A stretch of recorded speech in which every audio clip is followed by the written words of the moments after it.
Let me take a look at you, stranger. You're the outlander who stood against Regala and her rebels. Only if it means we're good here. Don't worry. I'm not here to drink your blood, or whatever you Easterners think we do. The slaughter at the embassy wasn't your fight, yet you stood by the marshals. As far as I'm concerned, you're no enemy of the Tenakth. But you are going to need help if you plan on surviving the clanlands. I hear and see many things as a scout. I could share them with you, aid you on your journey. I'd be grateful. Well then, choosing the right rations can be just as important to your chance of survival as choosing the right weapons. If you want food that'll save your life out in the wilds, go northwest to Saltbite. The cook there, Pintala, she'll whip up a meal for anyone who needs it, Tenakth or not. I'll make sure to pay her a visit if I'm out that way.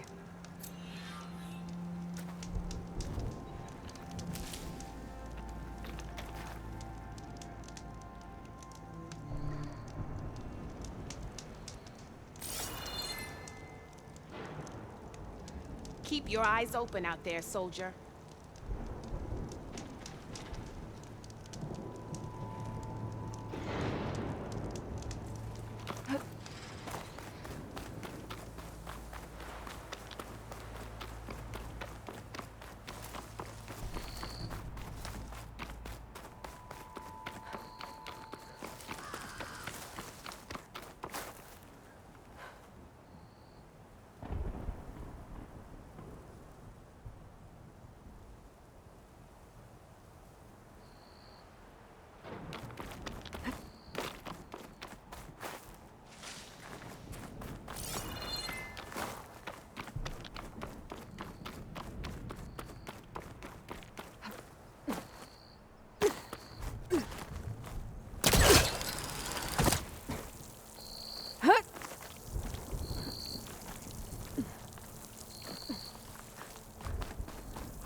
Like this? Oh, You're not waving a hammer around, Aaron. Try a gentler touch. yeah, my big sausage fingers don't really do gentle, okay? Bring it back. Trace the line. To your right. Other right. I just saw it. It's the one Aloy found up north. Gotcha! They call it a concussion beat party or something. Yeah, now that's music. Aloy! Aaron, you're all better. And you're here. Well, the world only goes on if you can do your thing. We learn fast enough, we help make that happen. You want all the backup you can get, right?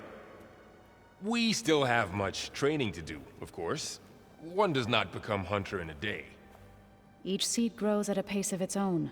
Doesn't mean it won't bloom. You should know your Tenakth friend arrived. Katalo. I heard their warriors drink people's blood. I want to sleep with one eye open. I think he's seen enough blood for a lifetime. I showed him to one of the rooms. He seems to appreciate the privacy. Looks like you've got things under control. I should get this to Gaia. Right. We'll keep on training. Catch up as fast as we can. I'm seeing glyphs in my dreams already. Well, while you've been off gallivanting around, I've been working with Gaia to find out more about the land gods. So from where I'm standing, you're in need of some training. Come along. Okay.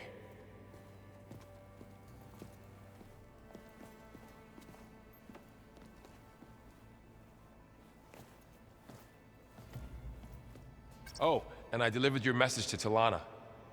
She headed for that Oseram camp you two were looking for, to the southwest. What? Nothing. You just look good, that's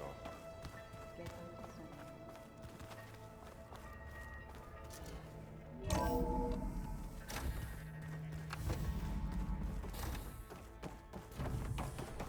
Welcome back, Aloy. When you're ready, please merge ether with me. Afterwards, I must discuss an important matter with you.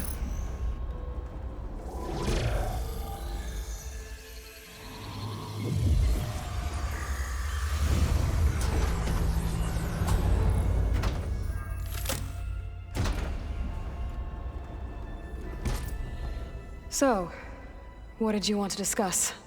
While you were away, I received an unusual transmission on my dedicated Aletheia frequency. Aletheia. That's one of the sub-functions you couldn't detect before.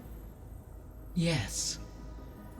The transmission occurred so slowly that at first it seemed like an accidental blip of data amongst background static. Once I noticed this irregularity, it took some time to collate the complete message.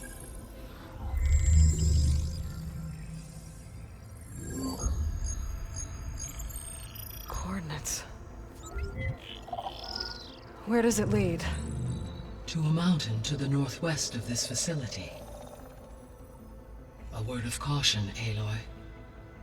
It is possible this transmission is genuine. It is also possible it is being broadcast by someone or something else. You don't think it's actually Aletheia? I am uncertain. What's SOS? It is an old-world code. A distress signal. A desperate plea for help. Why would Aletheia send a coded transmission on a frequency only the two of you can communicate on? I believe it was done as a precaution to avoid detection, or at least to create the appearance of the desire to do so. I am also uncertain why Aletheia would expect that I would be able to detect and respond to its distress signal at all. As far as it is aware, I no longer function. Okay, so either Aletheia is in trouble and sent the message hoping you were out there, or someone else is trying to get us to go to these coordinates, pretending to be Aletheia. That is my conclusion as well. Could the Zeniths be sending the transmission? According to the data I reviewed on your focus, the Zeniths recovered the other Gaia root kernel in the Hades Proving Lab. It is feasible they used it to gain access to my internal frequencies. So, maybe they sent it thinking you'd respond and reveal your location. Possibly. However, the transmission is highly irregular. If they intended to provoke me into revealing myself, I would expect the communication to be more routine. Right. So maybe it's not them then.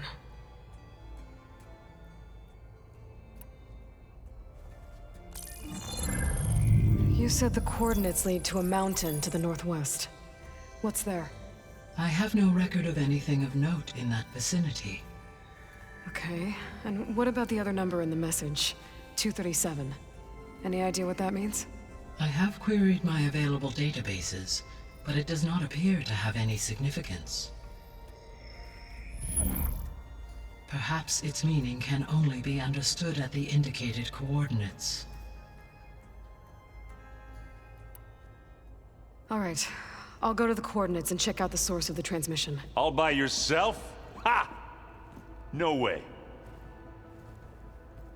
I included Erend and Varl in this briefing via their focuses.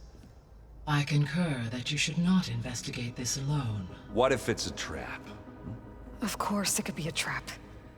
But if it really is Aletheia, then it's in trouble, and I need to bring it back. Don't worry. I'll be careful and... We're coming with you. Fine. Go grab your things. We'll wait for you at the west exit, in case you need to upgrade your gear.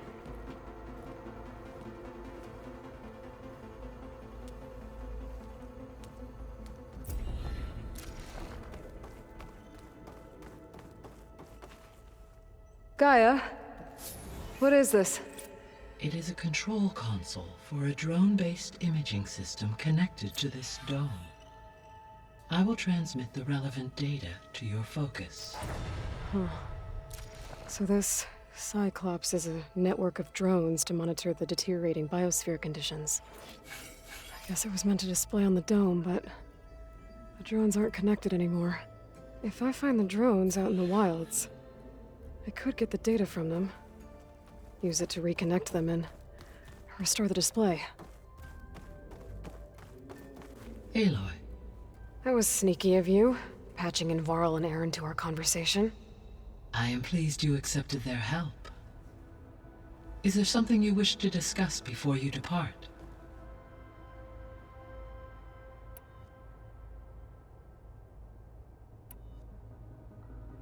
What can you tell me about Demeter? Demeter sows, fertilizes, and tends to plant life. So once I bring it back, all the blight out there will start to get better. While permanent restoration requires the abilities of Hephaestus, I may be able to improve conditions in the region for a while. However, a word of warning. Like Ether and Poseidon, Demeter's response to my query was highly irregular. Alone and frightened, it may have taken measures to assure its security. Okay, I'll keep my guard up.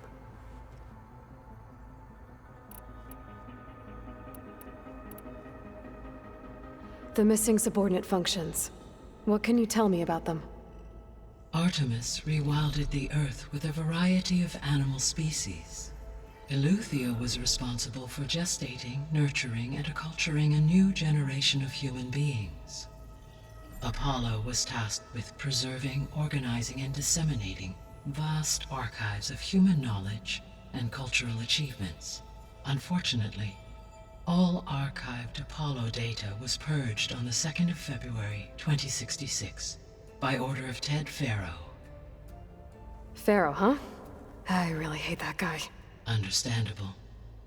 He appears to have been pathologically narcissistic, impulsive, and unstable.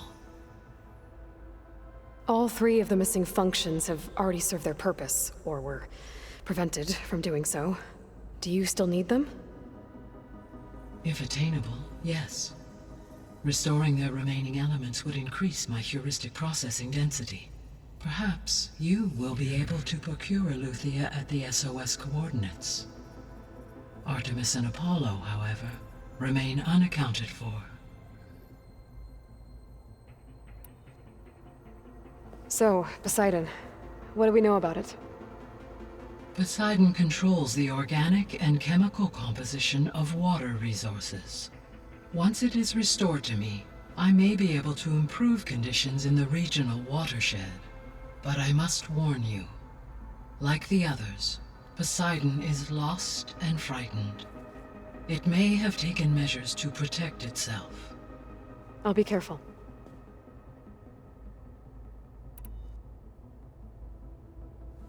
You mentioned that the superstorms have subsided. Is that Ether at work? Yes. Thanks to Ether's capabilities, weather patterns in the local region should mostly stabilize for the time being. Well, that's a relief. Be nice not to have to fight my way through a storm anymore. I will continue to stabilize the atmosphere for as long as I can. Why did Ether take up residence in an ancient war museum? As with the other subordinate functions, Ether needed to install itself on a processor with adequate storage and power. The one in the museum appears to have been sufficient, given that the holographic displays were still active. So Ether was assured it could stay for as long as it needed to. Correct. Though it is curious that it chose a place surrounded with the ancient ruins of aircraft. Maybe it also felt at home there.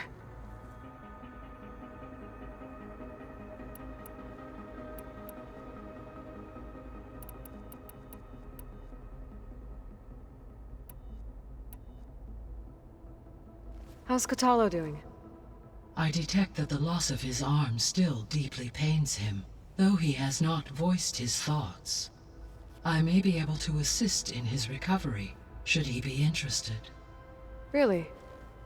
I'm sure he will be.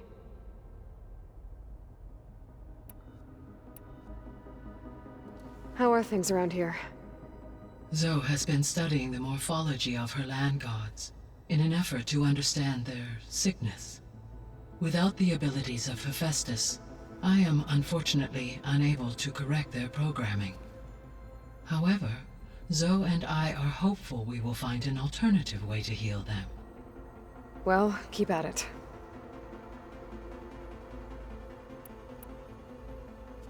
Varl and Zoe seem to like spending time together. Indeed. While studying Old World data, Zoe discovered references to a dietary lifestyle known as vegetarianism. She appreciated the similarities with Utaru practices and encouraged Varl to try out this lifestyle. And how did that go? I believe they have agreed to disagree.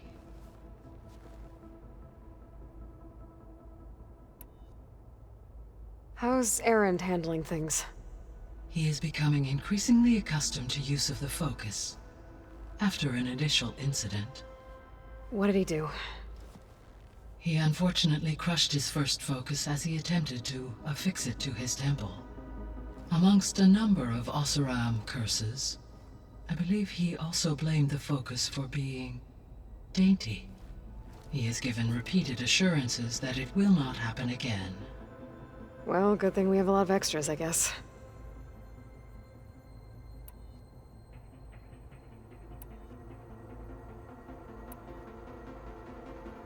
Gaia?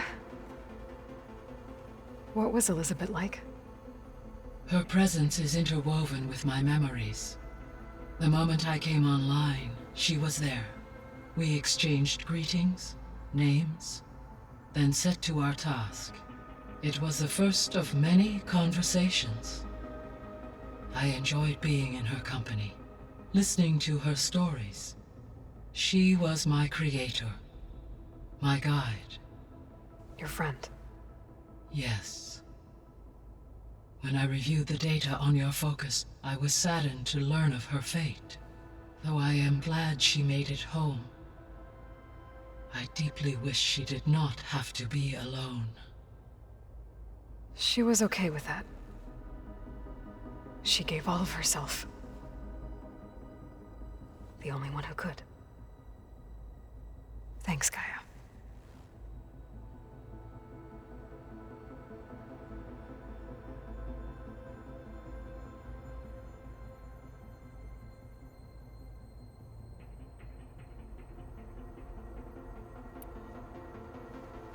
So, Project Zero Dawn.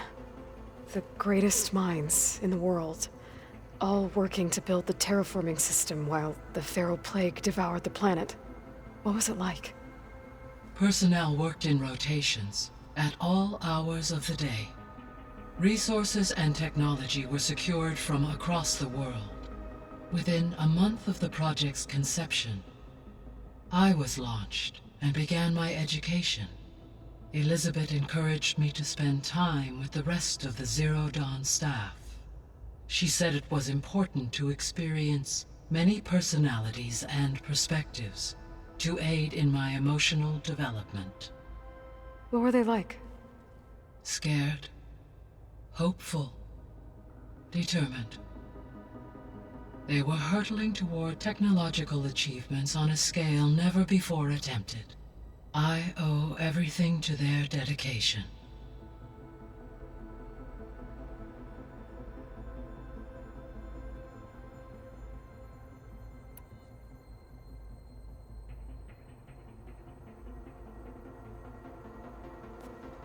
So the Hades Proving Lab, where I found the Gaia kernel.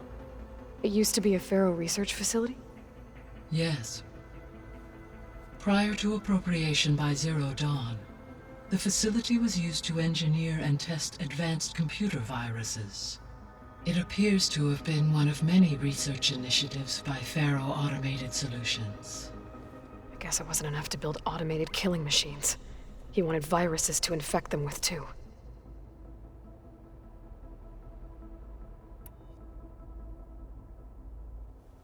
So, a while back, before the battle at Meridian, I went into Banuk territory.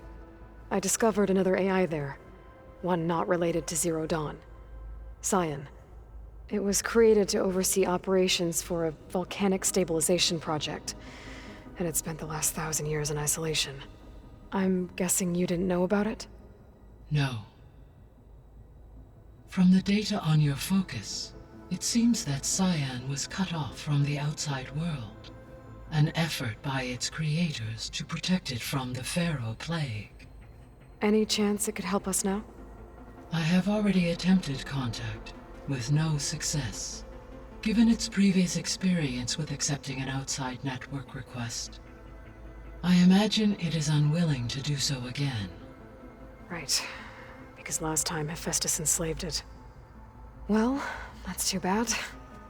I think the two of you would have had a lot to talk about. The processor Ether was installed on was part of an ancient war museum. A memorial to something called the Hot Zone Crisis. Do you know anything about it? My knowledge of historical events was unfortunately lost with the Apollo database.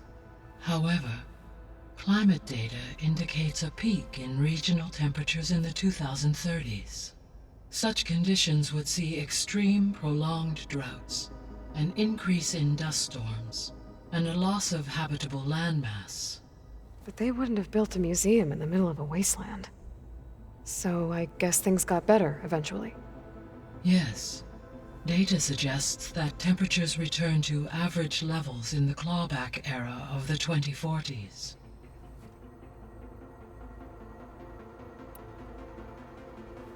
There was an ancient tank embedded in the bulwark, buried under a bunch of boulders. Any idea how it got there? During the Pharaoh Plague, the US military resumed the use of human combatants, as automated machinery was unreliable. It is possible the vehicle was part of a pre-automated war fleet. So they fought against the Pharaoh machines in the valley, until the mountain was blasted apart and buried them.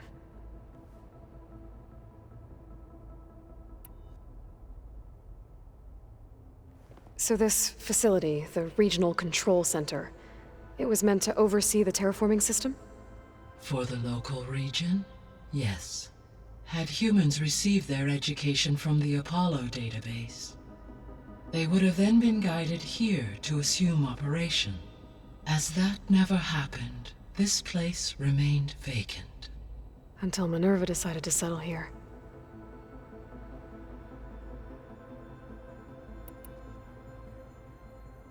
So I guess this room was meant to keep an eye on conditions outside? Yes. From here, the facility's operators would have been able to observe weather and machine activity in real time. That would have been quite a sight. It may still be possible to view some of them, should you find and reconnect the cameras to this room's console. I'll keep a lookout.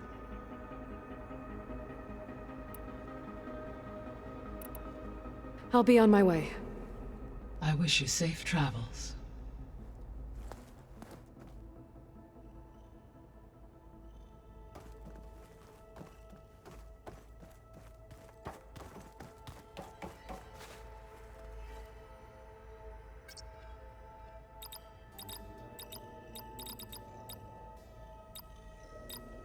Error. Data missing. Error. Drone offline. Error. Drone feed disconnected. Error. Drone feed disconnected. Error. Drone offline.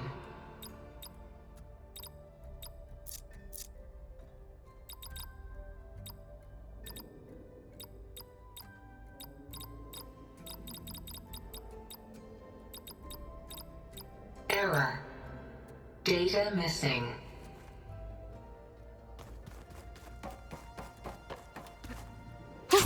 Going down!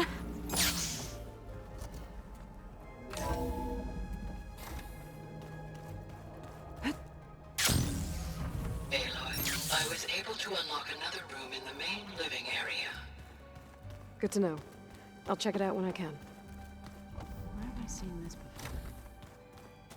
Looks like someone's made this space their own. I see you found Varl and Zoe's room, Aloy. I believe they wanted private accommodations. I see.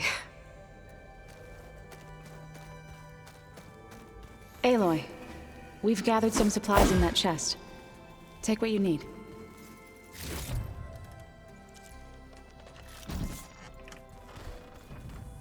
Holograms. Gaia, I thought you said the data here was lost. I was able to repurpose the equipment to store the data you have acquired in your travels.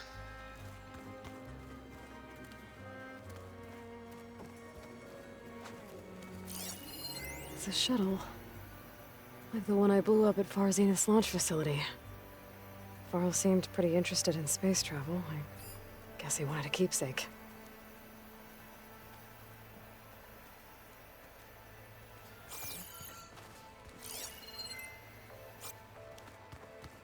Ah, there it is.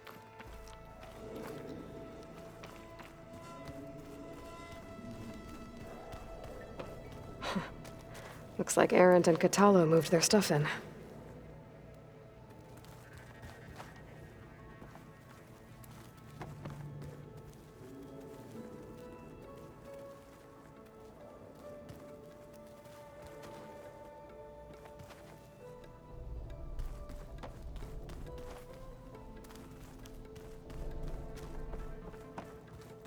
Looks like Gaia was able to unlock that door. Unbelievable. Gaia, what was this room for? This was intended to be a recreational room for Control Center operatives. Unfortunately, the entertainment modules were lost with the Apollo database. Oh, that's too bad. There's the slate.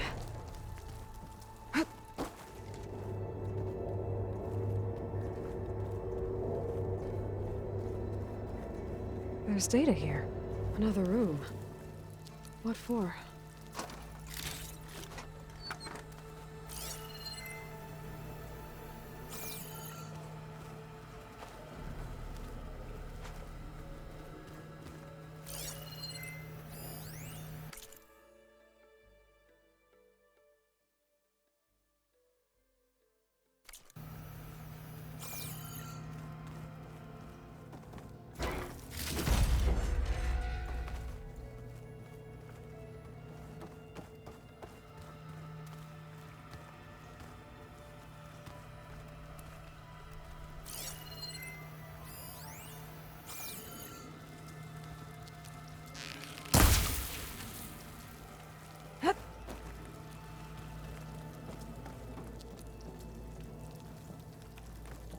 Oh, I'm back in the sleeping quarters.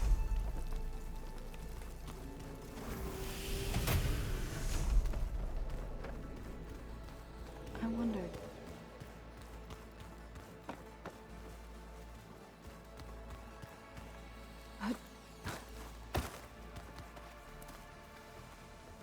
Varl looks happy about his training partner. Learning is best done together. Have you gone back to Plainsong at all? I thought about it, but I wouldn't know what to tell them. The chorus already thinks me a thorn in the thicket. If they knew what we did to Fa, even if they understood, there'd be little they could grasp about all this. No. For now, I must leave the tribe behind.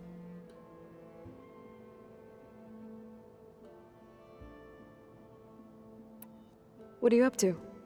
Gaia was kind enough to put together a list of glyphs used by the old ones. She helped me decipher some of the data you've collected, and showed me how to use the focus to help the process. It's not easy, but it's been working so far. That's good to hear.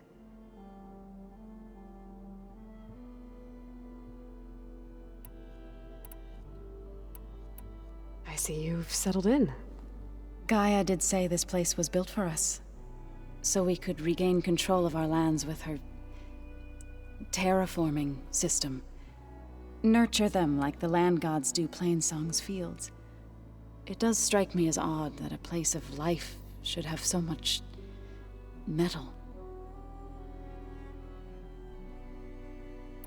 Did Gaia tell you anything about the Zeniths? She did, though it wasn't exactly easy to believe. To think that there are places among the stars where life can bloom as it does here. It is humbling, to say the least, and heartbreaking that such life should be bent on destroying ours.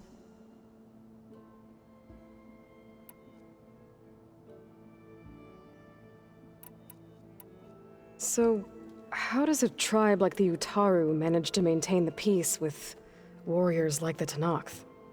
By holding them off. When our fields bloomed aplenty, the Tenakth looked upon our lands with envy. But Plainsong's dishes provided sanctuary and high ground to keep invaders at bay. In the end, even the Tenakth saw sense in a truce. The Utaru promised to provide the Tenakth with food from our crops every year.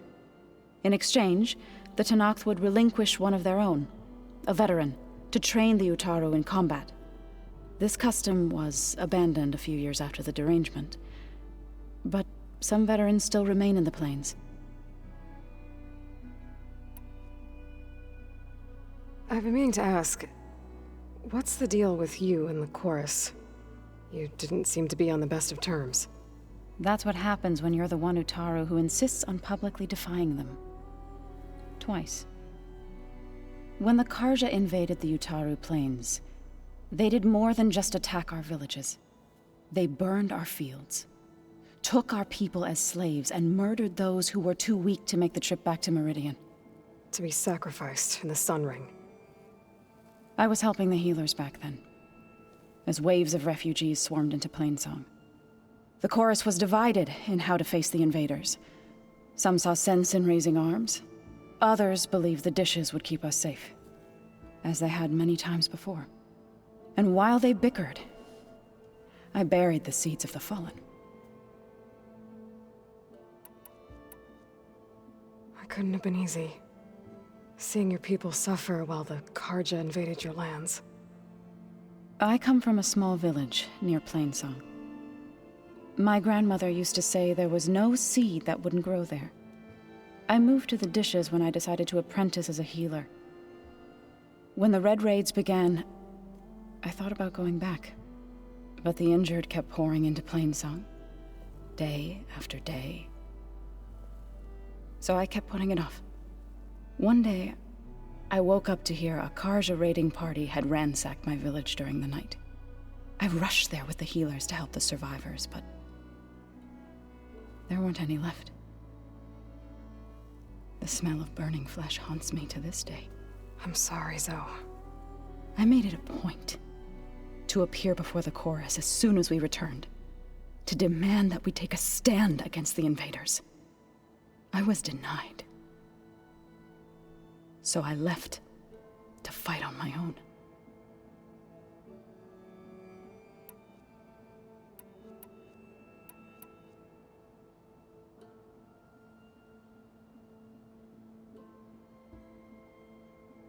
You said you set out to fight the Karja alone?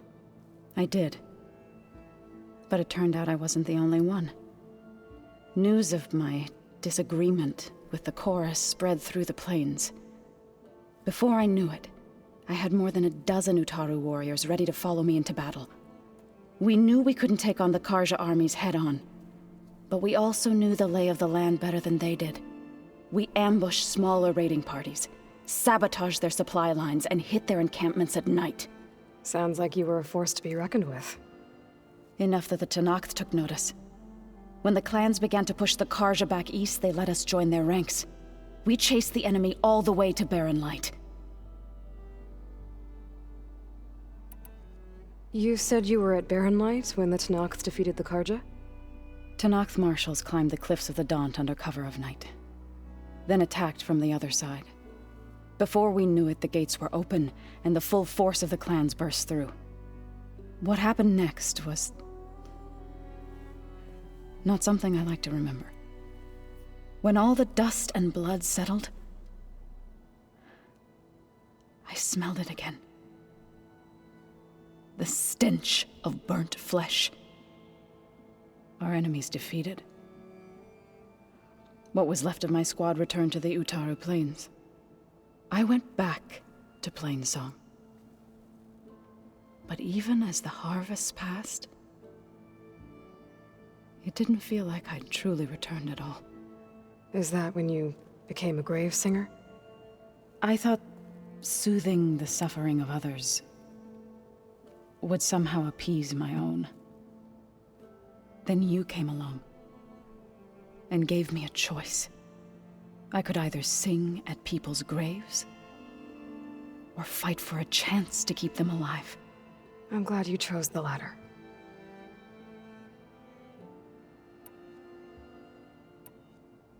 Sounds like you met my friend Talana.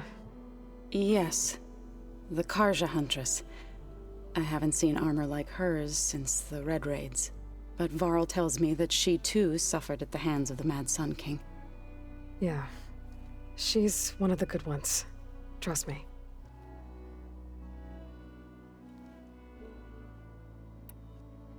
You've spoken with Kotallo? A few words.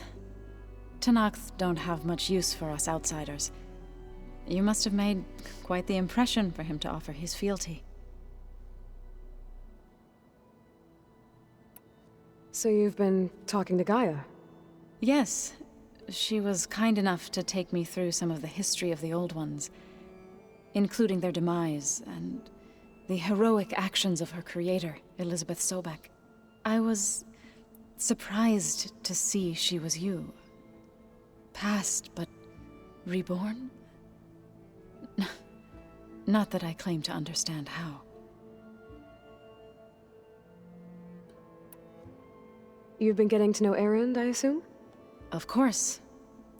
Any friend of Varl's is a friend of mine. In this case, a very loud friend. Right, I should probably go. Is it true you're investigating a signal coming from one of Gaia's seedlings? Maybe. We'll know for sure when we check it out. Be careful. We will.